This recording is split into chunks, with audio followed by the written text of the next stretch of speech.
We'll talk about how can you set your default page on your eToro app. We go to figure out the solution on how you can do that on your app.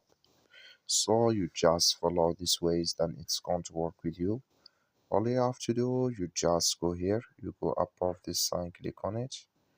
So then it's going to show for you a list like this here. Then all you have to do now, so just click here on settings. When you click on settings, it's going to take you to next step here. Click here on general. So then here you come here to set your default page to show open here login, and here login here, and here can you select it in this list. So that's all you have to do to select it here. That's all. So just follow these ways, then it's going to work with you. Thank you for watching. Don't forget to support us by liking and subscribe.